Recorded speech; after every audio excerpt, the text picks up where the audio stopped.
Tra Bibione e Paese è finita 2-2, tra due squadre di primo piano nel contesto di questo campionato di prima categoria è sortita una partita interessante e piacevole, durante la quale la prestazione non è mancata da ambo le parti.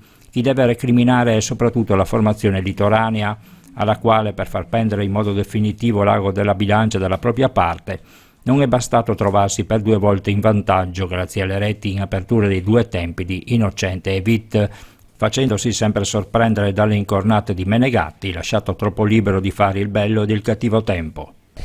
Se si vinceva era meglio, però la prestazione è stata fatta, abbiamo giocato contro una squadra rognosa e lo si è visto dal primo all'ultimo minuto. Noi siamo stati bravi nel fare le nostre giocate e tutto, abbiamo preso 2 gol su palle inattive, cosa che dobbiamo migliorare. Diciamo, non siete riusciti a dare continuità dopo i 2 vantaggi.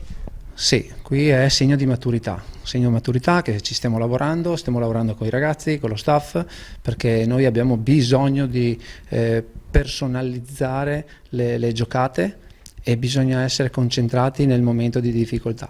Quindi un po' alla volta sono sicuro che con i ragazzi che ho a disposizione questa cosa qua si andrà a migliorare. I ragazzi sanno, lo si è visto anche oggi per l'atteggiamento, mi è piaciuto tantissimo l'atteggiamento che hanno avuto, perché andare a vincere a Jesolo, giocare oggi qua magari in punta di piedi, ma sapevamo che era impossibile con una squadra del genere, quindi sono molto contento, quindi c'è da lavorare tanto, però siamo su una buona strada.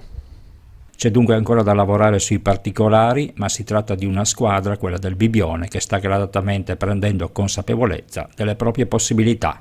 Noi partiamo domenica per domenica, abbiamo sempre scontri diretti e sappiamo che il campionato è molto importante e ci sono delle squadre molto attrezzate e noi siamo lì e ce la giocheremo fino alla fine, perché sicuramente con i ragazzi, la rosa che mi ha messo a disposizione la società, possiamo fare bene. Anche il Città di Paese deve interrogarsi sulle motivazioni che hanno portato la squadra ad approcciare in modo completamente sbagliato, tanto nel primo che nel secondo tempo. È capitato altre volte, forse dopo tanto periodo di inattività, quando si inizia una partita c'è un po' di timore. In più oggi sapevamo che venivamo a affrontare una squadra molto forte sulla carta e da quello che ci viene riferito, e quindi la partenza è stata un po' penalizzante per noi. Molto bene che siamo riusciti a recuperare non solo la prima volta ma anche nel secondo tempo a riacciuffare un risultato che penso sia anche meritato.